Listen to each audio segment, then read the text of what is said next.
안녕하세요. 저는 제 개인 샵을 운영하고 있는 30대 중반 미용사입니다. 이혼한 지는 1년 반 정도 흘렀고 아들 하나를 키우고 있습니다. 이혼 후 엄마랑 같이 살고 있는데 가게를 운영하는 저를 대신해서 엄마가 아이 양육을 많이 도와주세요.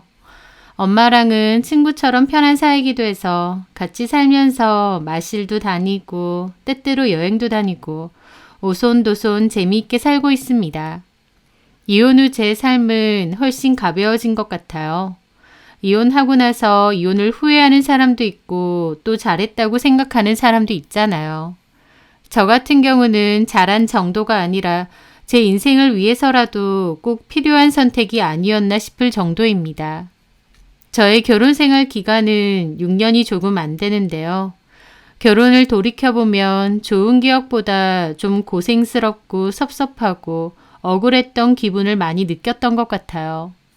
그래서 지금의 자유로움이 더욱 소중한 것 같기도 하고요.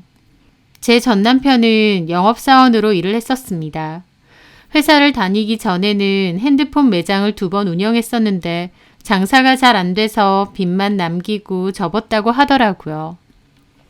2번이나 사원 말아먹고 있는 돈 다 날리고 정신 차린 뒤 뒤늦게 영업사원으로 취업을 했죠. 저는 원래 회사를 다니다가 뒤늦게 미용일에 관심이 생겨 미용일을 시작한 케이스입니다. 보통 미용학과를 졸업하고 바로 일을 하거나 20살 되자마자 미용실 취업해서 스텝으로 일을 시작하는 경우가 많은데요. 저는 일반 사무직 일을 하다가 20대 후반에 자격증 따고 미용실에 취업을 해서 일을 했으니 다소 늦은 편이었죠. 나만의 기술을 가지고 있는 게 필요할 것 같았고 그 중에서도 제가 재밌게 할 수 있는 일이 무엇일까 오랫동안 고민했습니다. 머리 만지고 꾸미는 걸 좋아하다 보니 미용일이 잘 맞을 것 같아 늦은 나이지만 미용사에 도전해보기로 했어요. 그렇게 뒤늦게 자격증 따고 미용실에서 일도 했던 거죠.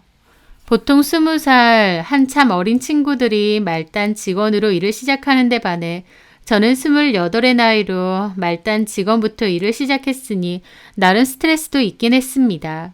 하지만 그럼에도 일이 재밌었고 저한테도 잘 맞았어요. 더 잘 되고 싶은 욕심도 있었고요. 그래서 성실하게 배우면서 일했던 것 같고 차곡차곡 올라가서 디자이너 직함도 달게 되었습니다. 그맘때 소개로 남편을 만났어요. 저보다는 6살이 많았는데 남자답고 시원시원해 보이는 성격이 좋더라고요. 그렇게 잘 만나오다가 연애 2년 만에 결혼을 하게 되었어요. 남편은 모아둔 돈이 2천만 원이 좀 안 됐습니다. 저는 원래 4천만 원 정도는 모았었는데 그맘때 부모님이 귀농을 하셨거든요. 그때 정착 자금이 좀 모자라셔서 제 돈에서 2천만 원 정도 빌려드리게 되었습니다. 말은 빌려드리는 거지만 그냥 드린 거나 다름이 없고요.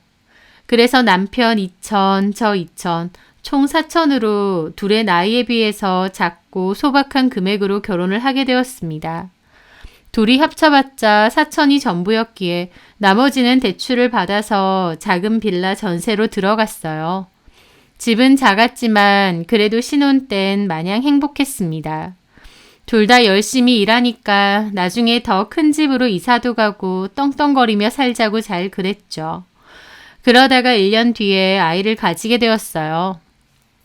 둘 다 나이가 살짝 있는 편인데 아이가 금방 생겨서 이것 또한 감사할 일이다 싶었죠. 하지만 축복도 잠시 그맘때 시아버지가 지병으로 돌아가시게 되었습니다.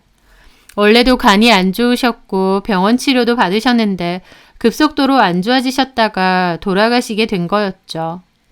아버님이 돌아가시고 나서 어머님은 부쩍 우울해 보이셨어요. 원래도 어머님 성격이 활발하고 밝은 편은 아니세요. 집에만 주로 잘 계셨고 조용하고 의욕이 별로 없으신 편이긴 합니다. 사람 자체가 좀 나른한 편이시고요. 그런데 아버님 돌아가시고 나서 그 증세가 더 심해지신 것 같았어요. 집에만 자꾸 계셨고 식사도 대충 때우듯 하셨죠. 밖에 거의 안 나가시는 것 같았어요. 그게 걸렸던지 남편은 저에게 뜬금없이 어머님하고 합가를 하자고 했습니다. 솔직히 저도 어머님이 그렇게 집에만 계시는 게 신경 쓰이고 안쓰럽긴 했지만 그렇다고 계획에도 없는 합가를 하는 건 내키지 않았어요. 어찌됐든 저에겐 시어머니이고 편한 존재는 아니니까요. 결혼 전부터 나중에 합가를 할 수도 있다고 계획하거나 상의했던 것도 아닌데 갑자기 어머니랑 합가를 하자고 하니 당황스럽기도 하고 당연히 내키지도 않았습니다. 저는 어머님을 자주 들여다보겠다. 그런데 합가는 하고 싶지 않다고 했습니다. 제 말에 남편은 굉장히 서운해 하더라고요. 아빠 돌아가시고 엄마 혼자 저러고 있는 거 자식으로서 너무 불안하고 불편하대요. 저보고 자기 엄마가 저러고 있는 거 불쌍하지도 않느냐고 하는 겁니다. 솔직히 어머님이 그렇게 지내시는 게 신경 쓰이긴 해도 불쌍할 이유는 없어요. 사지 멀쩡하시고 얼마든지 바깥 활동도 가능하시고 씩씩하게 사실 수 있는데 그냥 방에만 늘 계시고 친구분들도 잘 안 만나시고 잘 안 다니려고 하시는 거니까요.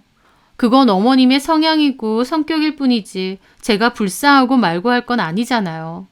그런데도 남편은 자기 엄마가 너무 안 됐고 걱정스럽다며 아빠도 저렇게 돌아가셨는데 엄마마저 갑자기 돌아가실까봐 걱정이라고 하더군요. 저는 이 일을 저희 엄마에게도 말씀드렸는데 엄마도 합가해서 사는 거 쉽지는 않다고 말리셨습니다. 저도 당연히 내키지 않았어요. 하지만 남편은 제가 자꾸 거절을 하니 나중에는 그냥 모셔오겠다라고 선포까지 하더라고요. 제가 싫다고 했는데도 막무가내로 모셔오겠다며 어머님 사시던 전세까지 빼겠다고 한 거죠. 그렇다 보니 어쩔 수 없이 등 떠밀려 합가를 하기로 했습니다. 어머님이 사시던 집 전세금 1억을 뺐고 그 돈과 저희 집 전세금 보태고 나머지는 대출을 끼고 아파트로 이사를 가게 되었습니다. 30년 넘은 아파트였고 평수는 25평 정도 되었어요. 저는 아이 출산 후 3개월 만에 다시 일을 하게 되었습니다. 어머님은 집에 계시다 보니 좀 돌봐주셨으면 싶기도 했지만 어머님 당시는 기운도 없고 애 돌봐줄 여력이 안 된다고 거절하셨죠. 집에는 계시는데 애는 봐주실 수 없다고 하신 겁니다. 저는 일을 해야 되지만 어머님이 애는 못 봐주시겠다는데 어쩌겠나요. 100일 간 넘은 어린아이를 어린이집에 맡기고 일을 나갔습니다. 미용실에서는 제 사정을 봐줘서 그래도 일찍 퇴근을 할 수 있게 해주셨어요. 그래서 저는 4시에 퇴근해서 어린이집에서 아이를 데리고 왔습니다. 그리고 집에 오면 아이도 돌보며 어머님 식사도 준비해드리고 집안일도 했습니다. 일하면서 아이 육아에 집안일, 시어머니까지 챙겨야 되다 보니 몸이 10개라도 부족하다는 말이 뭔 줄 알겠더라고요. 보통은 아이 출산하고 나면 찐살이 잘 안 빠진다는데 저는 너무 힘들어서 그런지 살이 쭉쭉 빠져서 오히려 결혼 전보다도 더 말랐을 정도였습니다. 미용실 근무 시간이 짧다 보니 받는 월급도 적을 수밖에 없었는데요. 그 월급도 생활비나 대출 갚는데 다 들어갔죠. 늘 바쁘고 피곤한데도 수중에 돈은 없고 그렇게 한 번씩 생각하면 너무 답답하고 기분이 갑갑해지는 겁니다. 하지만 제가 좋아서 한 결혼이니까 다 감내할 수 있다고 생각을 하며 억지로라도 행복한 척 힘든 내색 안고 살았습니다. 밝고 긍정적인 척요. 하지만 사실은 마음이 많이 고달프고 지치기도 했습니다. 집에는 어머님이 늘 계시니 집에서도 마냥 편할 수가 없었습니다.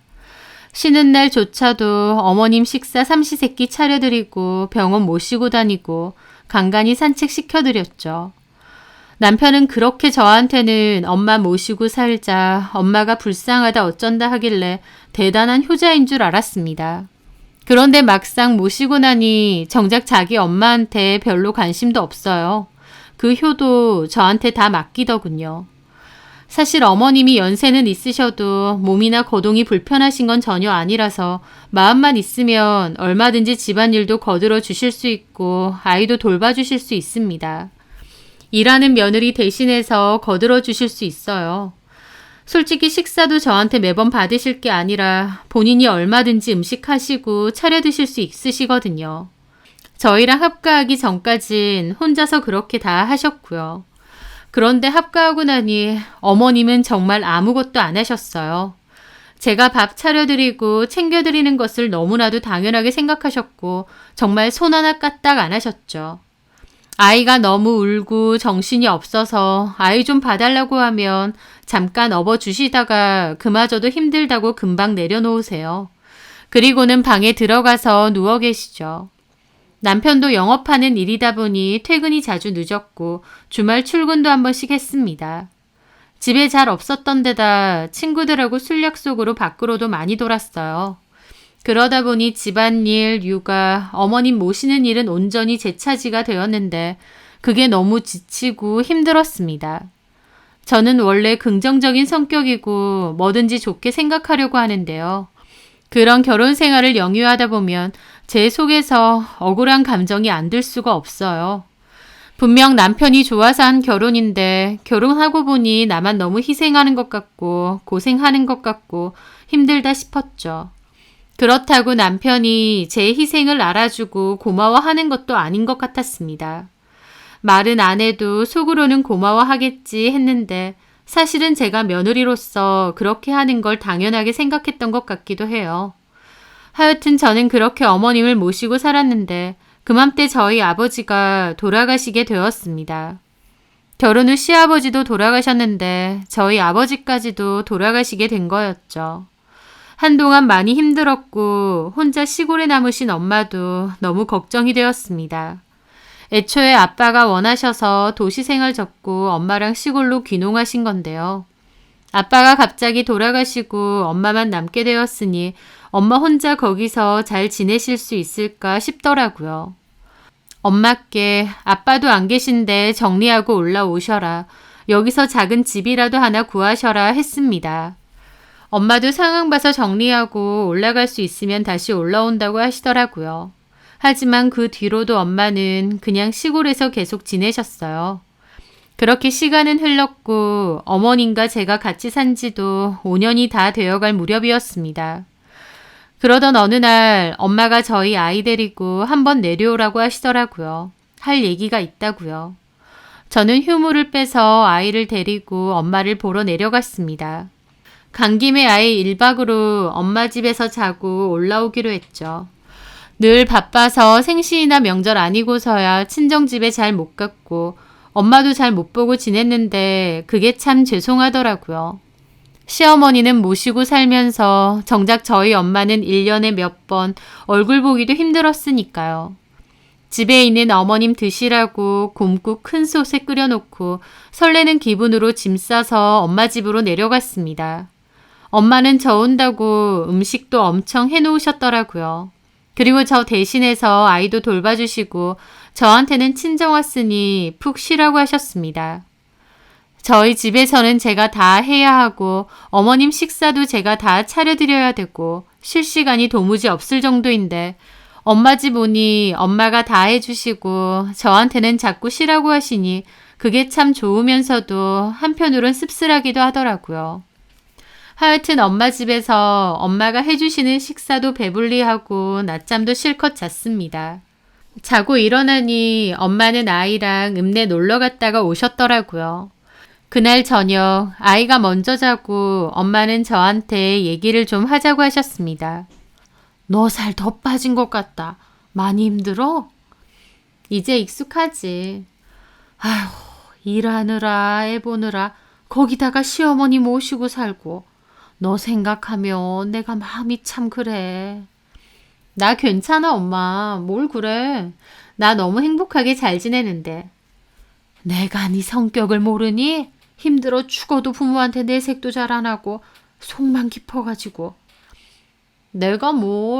내가 얼마나 철딱서니가 없는데. 차라리 철딱서니 없었으면 좋겠다. 아휴, 그때 엄마 아빠 여기서 자리 잡는다고 너한테 돈까지 빌렸잖아. 2천만 원. 자식이 그 정도도 못해줘? 빌린 거 아니고 드린 거니까 신경 쓰지 마세요. 엄마, 그 돈 갚을 수 있다. 그 돈만 갚을 수 있는 게 아니라 너 미용실도 차려주고 차도 한 대 사줄 거야. 비싼 걸로. 엄마의 말에 저는 웃었죠. 갑자기 뭔 소리? 엄마 로또 되셨어? 로또? 그 비슷한 건 됐지. 정말? 그게 무슨 말이에요, 갑자기? 실은 엄마가 너 왜 오라고 한 줄 알아? 나랑 선우 보고 싶어서 오라고 한 거 아니에요? 못 본 지 꽤 됐잖아. 설 때 보고 여태까지 못 봤으니. 그것도 있는데 너 알지? 엄마 아빠가 여기 왜 왔는지. 알지. 여기 아빠 고향이니까. 그래. 그리고 할아버지가 너네 아빠한테 땅 많이 남긴 것도 알지? 너네 아빠 그렇게 가면서 나한테 다 넘겼고. 알지. 근데 그 땅들 넓기는 한데 별로 가치 없는 땅이라며. 농사도 못 짓는다고. 그 자리에 엄청 크게 실버타운을 짓는단다. 우리 땅이 마침 그 부지에 다 들어가 보상받기로 했다. 하면서 엄마는 한박 웃음을 지으시더라고요. 네? 정말요? 그래. 그 실버타운을 엄청 크고 고급 시설로 짓는데 여기가 워낙 공기도 좋잖아. 엄마도 보상받기로 했다. 보상 금액이 얼만 줄 아니? 엄마의 보상 금액을 들은 저는 떡 벌어진 입을 다물 수가 없었습니다. 넓기만 하고 별로 가치는 없는 땅이었는데 그 땅이 그토록 금싸라기가 되어 돌아올 줄은 몰랐거든요. 엄마는 보상 확정이 되고 나서 저에게 그 사실을 알려주려 부르신 것이었습니다. 엄마는 보상금 받고 지금 살고 있는 집과 밭도 모조리 정리한다고 하셨어요. 그리고 제가 살고 있는 도시로 올라오신다고 했습니다. 엄마가 그맘때 건강 문제도 좀 있어서 어차피 병원 진료도 정기적으로 받아야 되는 상황이었는데요. 엄마가 계신 곳 근처에는 큰 병원이 없었거든요. 그래서 사실 정기적으로 병원을 오시긴 해야 했는데 거리가 있다 보니 쉽지가 않았죠. 게다가 아빠도 더 이상 안 계시고 엄마가 아무리 사람을 써서 농사일을 한다고 해도 혼자서 계속 농사를 지으시긴 너무 힘든 상황이었습니다. 원래 농사를 지으시던 분도 아니었고요. 그래서 집이고 밭이고 싹 다 정리하고 아예 올라오실 생각이었던 거죠. 보상금에 집과 밭까지 다 판돈을 합치면 금액이 상당했습니다. 그 돈으로 엄마는 저희 지역에 적당한 꼬마 상가를 하나 사실 생각이셨어요. 그리고 1층 가장 좋은 자리에는 제 미용실도 차려주고 싶다고 하셨죠. 그게 엄마의 계획이었습니다.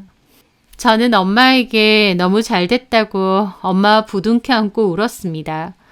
엄마도 고생 참 많이 하시고 살았는데 이렇게 좋은 일이 있으니 얼마나 잘 됐나요? 또 아빠도 없이 엄마 혼자 시골에서 사시는 거 저도 마음속으로 내내 불안했는데 이제 저랑 가까이서 살 수 있다고 생각하니 너무 좋았습니다. 엄마는 저에게 고생 많았다며 우리 이제 남부럽지 않게 행복하게 잘 살자고 하셨어요. 엄마가 상가 매입하고 저희 집 근처에서 사시면 아이도 많이 봐주실 수 있다고 했습니다. 저도 더할 나위 없이 좋겠더라고요. 그래서 엄마는 일단 3, 4개월 정도 저희 집에서 지내면서 병원 치료도 집중적으로 받고 틈틈이 상가 건물도 알아보러 다니겠다고 하셨어요. 저도 좋은 생각이라고 했고 남편에게 얘기하겠다고 했습니다. 그렇게 저는 다음날 기쁜 마음으로 집에 돌아왔습니다. 그런데 집에 와보니 남편이 몹시 언짢아 보이더라고요. 제가 갔다 왔다고 하는데도 인사도 받지 않고 뚱하게 흘겨보는 겁니다. 분명히 제가 엄마 집에서 1박 한다고 했고 남편도 알았다고 했는데요. 그런데도 막상 제가 갔다 오니 심기불편해 하는 겁니다. 그냥 당일로 갔다 오면 되지 뭘 1박이나 하고 와. 하면서 저를 보자마자 볼멘 소리부터 하더군요. 저도 그 모습에 기분이 확 상했죠. 게다가 설거지도 제대로 안 해서 쌓여있고 이틀 만에 집안도 너저분하더군요. 제가 없어도 좀 알아서 하면 되는데 손도 안 댄 겁니다. 그걸 보는데 너무 짜증이 나는 겁니다. 하루 자고 온다고 했잖아. 그럼 오늘이라도 빨리 오던지. 왜 이렇게 늦게 오는데? 엄마 필요한 게 있어서 읍내에서 그거 좀 사고 밥도 먹고 왔어. 엄마 자주 뵙는 것도 아니고 내가 엄청 늦게 온 건 또 아니구만. 왜 그래? 애 데리고 그렇게 늦게 다니면 애가 얼마나 피곤하겠어. 하면서 뜬금없이 애 걱정을 하는 겁니다. 별로 자식한테 관심도 없으면서 할 말 없으니 괜히 애핑게 되는 거였죠. 황당하더라고요. 기분 좋게 남편에게 엄마가 해주신 말 얘기하려고 했는데 남편의 볼멘 소리를 듣는 순간 저도 기분이 확 잡치더라고요. 시어머니고 남편이고 나 몰라라 하고 이 늦은 시간에 오고 잘한다. 내가 어디 딴 데 갔다 왔어? 아, 됐어. 엄마랑 나 저녁 안 먹었으니까 빨리 차려. 지금 시간이 몇 시인데 아직도 안 먹었단 말이야? 곰국 그거 하나 끓여놓으면 다야? 내내 그것만 먹으란 거냐고. 집에 먹을 게 없어. 반찬 많이 해놨잖아. 그리고 그거 먹기 싫으면 좀 시켜 먹던가. 아니면 어머님 모시고 나가서 식사하고 오던가. 내가 없으면 밥도 못 먹어? 아, 늦게 왔으면서 무슨 말이 그렇게 많아. 엄마 밥도 안 드셨다는데 밥이나 빨리 차리라고. 하는 겁니다. 그 순간 저도 혈압이 확 오르더라고요. 제가 밥 차리는 기계인가요? 얼마든지 알아서 먹을 수 있으면서 저 올 때까지 일부러 기다린 겁니다. 참 기가 막혔죠. 저는 일단은 꾹 참고 밥 차렸고 어머님은 방에서 나와서 식사하시고는 방으로 다시 쏙 들어가시더라고요. 저는 짐가방 제대로 풀지도 못하고 그릇 정리하고 설거지까지 했습니다. 그렇게 설거지를 하고 있는데 기분이 정말 안 좋더라고요. 그리고 그날 저녁 남편에게 말을 했습니다. 여보, 엄마 한 3개월 정도 우리 집에 모시고 와야 될 것 같아. 그리고 그 뒤에 엄마의 보상금 얘기도 하려고 했습니다. 그런데 제 말을 듣자마자 남편이 미간을 확 찌푸리면서 저를 노려보는 겁니다. 뭐? 3개월 동안 장모님을? 남편의 반응에 저도 깜짝 놀랐죠.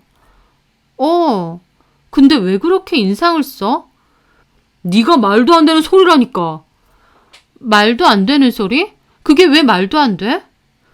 집에 우리 엄마 계신데 무슨 장모님을 3개월 동안 모셔온단 말이야. 가뜩이나 집도 좁은데 어디에 모신다고. 그리고 왜? 여길 왜 오시는데? 하면서 공격적으로 막 따져 묻는 겁니다. 눈을 희번뜩 하면서요. 그걸 보는데 저도 너무 기막히고 정이 확 떨어지더라고요. 지네 엄마랑은 5년 넘게 같이 사는데 저희 엄마 3개월 같이 지내자는 말에 묻지도 않고 역정부터 내는 겁니다. 어처구니가 없었죠. 엄마 병원도 가셔야 되고 또 무슨 병원? 그리고 병원이야 알아서 가시면 되지. 굳이 여기서 왜 지내면서 가셔야 되는데? 지금 말하려고 하잖아. 왜 그렇게 다그쳐? 들어볼 것도 없이 안 돼. 뭐? 안 된다고. 무슨 장모님을 모셔. 말도 안 되는 소리라고 있어. 하면서 바로 안 된다고 하는 겁니다. 너무 어이가 없으니 입이 안 다물어지더라고요. 아니, 안 된다니? 엄마 병원도 가셔야 되고 이래저래 필요해서 3개월 정도만 모시고 오겠다는데 그게 안 된다고? 그래, 안 돼. 왜 안 돼? 방금 말했잖아. 또 말해? 우리 엄마 있잖아. 그게 무슨 상관이야. 같이 지내면 되지. 올해도 아니고 겨우 3개월이잖아. 3개월이 왜 올해가 아니야? 그 정도면 엄청 긴 시간이야. 여보, 나 지금 어머님 5년 넘게 모셨어. 근데 우리 엄마 3개월 잠깐 있다가 간다는데 그건 단박에 싫다고? 그런데 제 말에 남편이 갑자기 소리를 지르는 겁니다. 모시긴 뭘 모셔? 같이 산 거지. 그 말에 저는 벙쪘습니다. 뭐라고? 모신 게 아니라 같이 산 거라고? 그래. 우리 엄마를 모시긴 뭘 모셔. 엄마 전세금 빼서 우리 이 아파트 이사 왔고 그냥 같이 사는 거지. 모신다니. 너는 생각하는 게 글러먹었어. 말문이 턱 막혔습니다. 지난 5년 동안 어머님 모시고 살면서 많이 힘들었어도 그래도 남편이 마음만으론 저에게 고마워하고 수고해줘서 고맙다고 그렇게 생각한 줄 알았습니다. 그런데 그건 저의 완벽한 착각이었어요. 남편은 애초에 제가 어머님을 모시고 산다고 생각하지도 않았던 겁니다. 오히려 어머님 전세금으로 아파트 옮겼으니 어머님한테 감사한 거고 그저 같이 사는 것뿐이라고 생각했던 거예요. 매일 어머님 식사 차려드리고 시중 들고 뒤치다꺼리 다 하는데 그게 어떻게 같이 사는 건가요? 남편의 그 말을 듣는 순간 내가 지난 5년 동안 뭘 했나 싶더라고요. 솔직히 편하지도 않은 어머님 모시고 불편한 마음으로 그렇게 살았을 땐 남편의 인정과 고마움을 기대할 수밖에 없잖아요. 그런데 그 마음이 한순간에 와르르 무너지는 기분이었습니다. 저는 더 이상 아무 말도 하지 않았어요. 당연히 부모님 땅 개발 이야기나 보상 이야기도 하지 않았습니다. 할 필요가 없었죠. 저희 엄마 3개월만 모시자고 하는 것도 학을 떼며 단박에 싫다고 하는 저런 인간한테 제가 뭘 더 얘기하겠나요? 제가 입을 다물자 남편도 더 이상 얘기를 안 하더군요. 그런데 그날 밤부터 잠이 안 오는 겁니다. 분통이 너무 터져서요. 내내 식사 차려드리고 병원 모셔드리고 뒤치다꺼리 다 했는데 그럼 이게 모신 게 아니고 뭐냔 말인가. 머릿속엔 그 생각밖에 안 들더군요. 본인은 3개월도 저희 엄마랑 못 살겠다고 고함을 지르는데 5년 동안 산 저는 뭔가요? 생각할수록 속에서 우라통이 침으로 올랐죠. 그날 저는 남편에게 엄마 모시고 오겠다 통보했습니다. 저도 너무 화가 나고 오기가 생겼거든요. 남편이 저에게 그렇게 했듯 저도 똑같이 남편에게 통보했습니다. 엄마 모시고 온다고요. 하지만 남편은 저에게 이미 끝난 얘기를 왜 또 하느냐 하더군요. 내가 생각할수록 어이가 없어. 모시고 산 게 아니라 같이 산 거라고? 그게 할 말이야? 어머님 밥 차려드리고 뒤치다꺼리 내가 다 했어. 그런데 어떻게 나한테 그렇게 말을 해? 우리 엄마가 무슨 병자도 아니고 무슨 뒤치다꺼리를 그렇게 했는데 식사도 그래. 우리는 밥 안 먹어? 우리 밥 차릴 때 엄마도 그냥 같이 드신 거지. 매일같이 밥 차리는 건 쉬운 줄 알아? 그리고 어머님 외식 음식도 싫다 하셔서 집에서 내내 드시는 반찬, 찌개, 국 내가 다 했어. 그게 그냥 거저 나오는 줄 아냐고. 너만 그러고 살아? 남들도 다 그러고 살아. 무슨 대단한 희생이로단 양 얘기하지 마. 그럼 대단한 희생도 아닌데 우리 엄마 모셔오는 건 왜 안 되는데? 제 말에 남편은 막 화를 참는 듯한 한숨을 내쉬더니 그러더군요. 야, 내가 그걸 솔직하게 말해야 되냐? 엄밀히 말하면 우리 엄마한테는 돈을 받았잖아. 무려 1억이나. 그걸로 아파트 옮겼고. 그래서 나 그 1억 필요 없었고 굳이 합가하고 싶지도 않았어. 그 돈 안 받고 그냥 빌라에서 살아도 됐다고. 당신이 막무가내로 합가하려고 했으니까 나도 마지못해 따라준 거지. 어쨌든 아파트로 옮겼잖아. 우리는 엄마한테 돈 받은 거라고. 그러니까 당신 말은 어머님한텐 돈이라도 받았으니 같이 사는 게 당연하고 우리 엄마는 돈 보태준 게 없으니 같이 살기 싫다 이거야? 솔직히 내 말이 틀렸냐? 장모님은 돈 주시기는커녕 오히려 당신이 모아놓은 돈 들고 가셨잖아. 와, 정말 남은 정마저 다 떨어지더라고요. 이런 인간을 여지껏 남편이라고 여기고 살았구나. 뭐 때문에 나 혼자 아등바등하며 살았나 싶었죠. 저도 화가 나서 예전에 남편이 했듯 똑같이 말했습니다. 다 필요 없고 나도 엄마 모셔올 거야. 누구 맘대로? 그러는 당신은 내 의견 따라서 어머니 모셔왔냐고. 경우가 다르다니까? 됐고 장모님 절대 부를 생각하지 마. 내가 부를 거야. 이 집이 당신 집이야? 이거 내 집이야. 당연한 소리라고 있어. 뭐? 당연히 내 집 아니냐?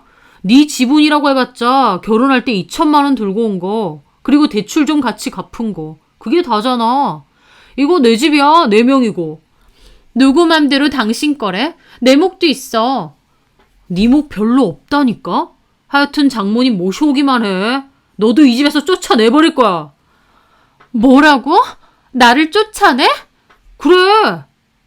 이혼이라도 하자는 거야? 네 맘대로 할 것 같으면 이혼이라도 해야지. 그 말을 듣는데 피가 차갑게 식는 기분이었습니다. 저희 엄마 3개월만 모시고 오자니까 길길이 날뛰며 이혼 얘기를 단박에 꺼내더라고요. 이 인간한테 나는 도대체 뭔가 싶었죠.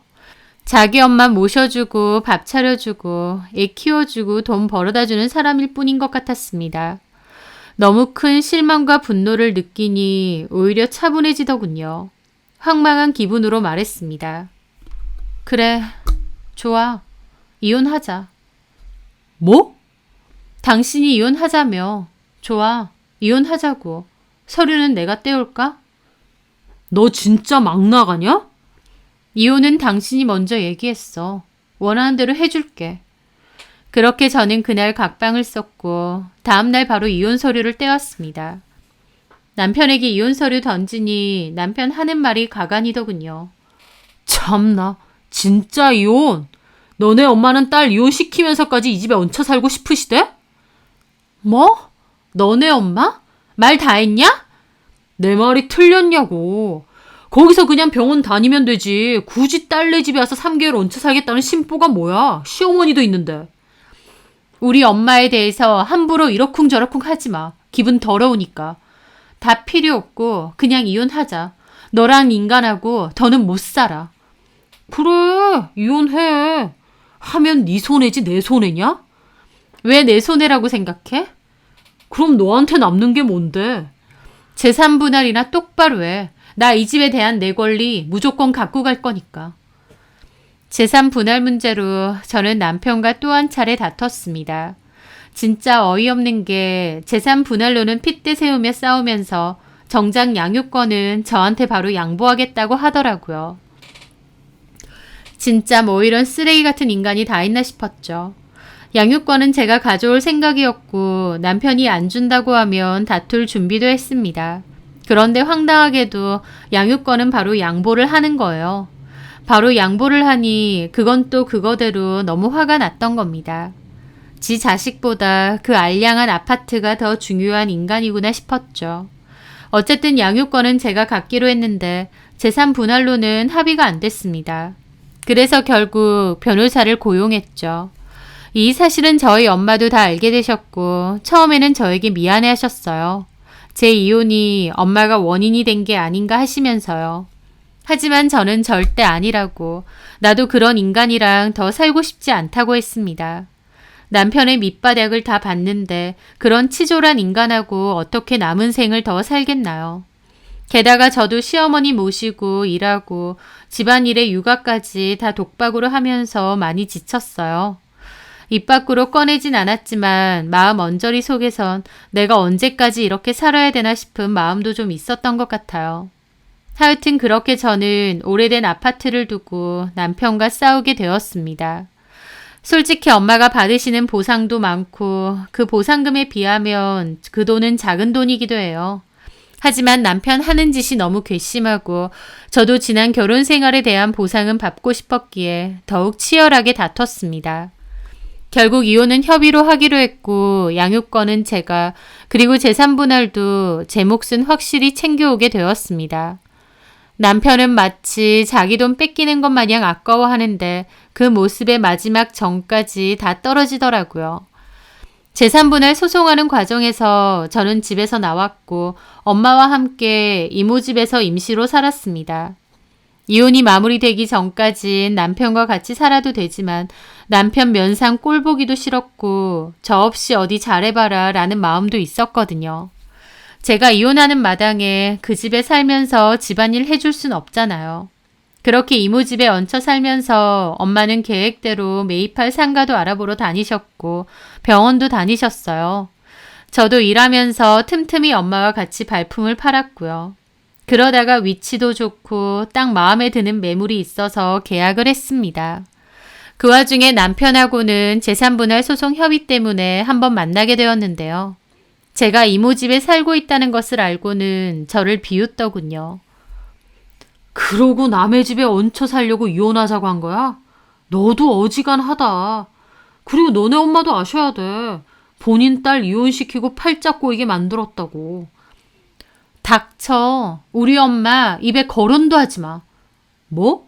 닥쳐? 너 말 다 했냐? 너랑 나랑 이제 아무 사이도 아니야. 우리 엄마에 대해서 함부로 떠들 생각 말고 너네 엄마나 똑바로 돌봐. 너네 엄마 아주 막 나간다 이거지? 그렇게 남편과 저는 협의를 위해 모인 법원에서도 싸울 정도로 정말 안 좋게 끝이 났습니다. 그래도 재산분할 협의도 끝났고 이혼 최종 확정일만 기다리고 있을 때였죠. 엄마는 그 사이에 계약 끝내고 상가도 넘겨받으셨고 적당한 아파트도 구하셨습니다. 거기서 저랑 저희 아들이랑 같이 살기로 했죠. 상가 1층에는 제 미용실을 차려주셨어요. 위치가 워낙 좋아서 그런지 저만 잘하면 얼마든지 장사가 잘 되겠더라고요. 엄마는 남는 돈으로 제 차도 한 대 사주셨습니다. 저는 괜찮다고 했는데 그래도 집에 차 한 대는 있어야 된다고 하셨어요. 엄마 병원도 모시고 가야 되고 아이 픽업도 해야 되다 보니 겸사겸사 필요하겠다 싶어 감사하게 받았습니다. 그렇게 이혼 확정이 됐고 남편과 저는 완전한 남남이 되었어요. 제 가게를 오픈했기 때문에 눈코 뜰 새 없이 바빴어요. 그리고 오히려 이혼하고 나니 마음은 훨씬 편하고 좋았습니다. 홀가분하기도 하고요. 엄마가 아이 하원도 시켜주고 집에서 전적으로 돌봐주시니 저는 미용실에서 제 할 일만 하면 됐습니다. 또 집에 퇴근하고 오면 엄마가 따뜻하고 맛있는 식사도 차려주시고 제가 늦게 오는 날이면 아이도 미리 재워주셨어요.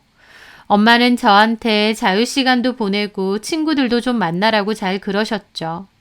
그래서 이혼하고 나서야 저도 비로소 쉴 수도 있고 친구들도 때때로 만나면서 여가 생활을 즐길 수 있었습니다. 그전에는 시어머니 밥 차려주는 것 때문에 친구들 만나는 것도 약속 잡기도 애매해서 그냥 안 만났거든요. 이혼녀라는 딱지는 붙었을지언정 금전적으로도 훨씬 여유롭고 심적으로도 너무 좋아진 겁니다. 하지만 저와 달리 전 남편은 이혼 후 완전 죽을 맛이었나 보더군요. 이혼하고 8개월 정도 지났을 무렵 저희 아이한테 들었는지 하루는 말도 안 하고 불쑥 저희 미용실에 찾아온 겁니다. 오랜만에 전 남편 얼굴을 보는 순간 너무 짜증이 나고 여기 왜 왔나 싶더군요. 여긴 왜 왔어? 아, 여기구나. 당신 미용실 차렸다는데 나도 와봐야지. 전 남편 놈은 목소리부터 달라져 있는 겁니다. 결혼 생활 동안은 저만 보면 틱틱거리고 짜증내는 말투였는데 갑자기 어울리지도 않게 다정한 척을 하고 있더군요. 면접 교섭일 때 선우한테 들었어. 당신 미용실 차렸다고. 내 생각보다 훨씬 크고 좋다. 손님도 많고. 당신 돈 많이 벌겠는데? 나 바쁘니까 그냥 돌아가. 왜 그래? 나도 머리 자르러 왔어. 예약제야. 그리고 당신 예약은 안 받아. 아직도 내가 그렇게 밉냐? 왜 이래? 우리 무슨 사이인지 잊었어? 갑자기 찾아와서 뚱딴지 같은 소리라고 있어. 내가 미안해. 나한테 서운한 거 있으면 좀 풀어. 우리가 아무리 이혼했어도 그래도 부부의 연이라는 게 그렇게 쉽게 끊어지냐? 근데 나 진짜 궁금해서 그런데 당신 무슨 돈이 있어서 이 미용실을 차렸어? 재산분할 받은 돈으로 차린 거야? 저는 어이가 없었습니다. 무슨 말 같지도 않은 소리야. 그 돈이 뭐 얼마나 된다고. 그럼 뭔 돈이 있는데? 여기 새도 비쌀 것 같은데 대출이라도 한 거야? 대꾸도 하기 싫었지만 그 와중에 어디 약 좀 올라봐라 싶더라고요. 그래서 그냥 얘기했습니다. 대출 없어. 세도 안 내. 왜? 왜긴 이 건물이 엄마랑 나 공동명의니까. 그 말에 남편 눈이 동그래지더군요. 그게 무슨 소리야? 못 알아들어? 이 건물 우리 엄마 거라고. 근데 엄마가 나랑 공동명의 해주더라. 장모님이 언제 이런 게 있었어? 이혼했는데 장모님은 무슨. 돈 없을 땐 너네 엄마라더니 이제는 장모님 소리가 잘도 나오네. 정 궁금하면 얘기해줄게. 우리 엄마 3개월 동안 우리 집에 좀 같이 살자고 했던 거 알지? 알지. 그것 때문에 이혼했잖아. 말은 똑바로 해. 그것 때문에 이혼한 게 아니라 당신의 그 이기심 때문에 이혼한 거지. 하여튼 그때 엄마가 왜 오겠다고 한 줄 알아? 병원 때문에. 병원도 맞는데 사실은 상가 건물 알아본다고 와 계시겠다고 한 거야. 아무 건물이나 살 수는 없으니 여기서 지내면서 좀 꼼꼼하게 찾아보고 알아보신다고. 전 남편은 뜨악하더군요. 뭐라고? 장모님이 무슨 돈이 있어서? 그것까진 알 필요 없고 궁금증 해결됐음 이제 그만 나가. 나 바쁘니까. 그리고 다시는 찾아오지 마라. 여보, 내가 왜 네 여보야? 이혼한 지가 언젠데. 우리 엄마 3개월만 모시자니까 싫다고 나가 살라며. 이혼하자며. 아니 그거 이런 설명 안 하고 막무가내로 같이 살자고 하니까. 막무가내든 뭐든 우리 엄마랑은 같이 살면 안 되냐? 나 너네 엄마랑 무려 5년을 살았어. 근데도 그 잘난 주둥이로 모시고 산 것도 아니고 같이 산 거라고. 에라이 인간아. 다 필요 없고 좋은 말 할 때 나가. 당신이랑 이런 입씨름 하는 것도 지긋지긋해. 경찰에 신고할까? 그래야 나갈래? 저도 눈에 불을 켜고 따졌습니다. 남편은 제가 경찰에 신고한다 어쩐다 난리치니 그제야 나가더라고요. 하지만 그 뒤로도 연락 와서 미안하다 어쩐다 하는 거예요. 이혼하고 자기 엄마랑 둘이 살아보니 너무 힘들다며 자기 엄마가 집에서 뭘 안 하니까 집도 늘 개판이고 자기도 미칠 것 같다고. 이혼한 거 너무 후회하니 어쩌니 하소연하면서요. 그러면서 결혼 생활 동안 제가 얼마나 고생하고 살았는지 이제는 알겠다며 자기가 미안하다고 하는데 참 웃기지도 않더라고요. 모시고 사는 거 아니고 같이 산다더니 전 남편 지야말로 지네 엄마랑 같이 사는 것 뿐이잖아요. 그런데도 뭐가 그렇게 힘들다고 난린지 정말 끝까지 지긋지긋한 인간이구나 싶고 이런 인간이랑 끝낸 게 다행이구나 싶더군요. 저는 자꾸 질척거리거나 쓸데없이 전화 걸면 나는 계속 경찰에 스토커로 신고할 거다. 그러면 그나마 들어간 회사도 못 다닐 줄 알라고 경고하고 끊었습니다. 하늘이 두 쪽 나는 한이 있어도 목에 칼이 들어와도 전 남편하고 재결합을 하거나 다시 만나는 일은 없을 겁니다. 이혼하고 나니 이렇게 너무 자유롭고 좋은데 제가 미치지 않고서야 그럴 리가 없죠. 제 희생을 당연한 줄 알고 살았던 전 남편. 뒤늦게 제 빈자리를 느끼며 진심으로 반성을 했던지 아니면 돈 때문에 아차 싶어서 저러던지 사실 뭐가 됐든 더 이상 제 알 바는 아닙니다. 알 필요도 없고 궁금하지도 않아요.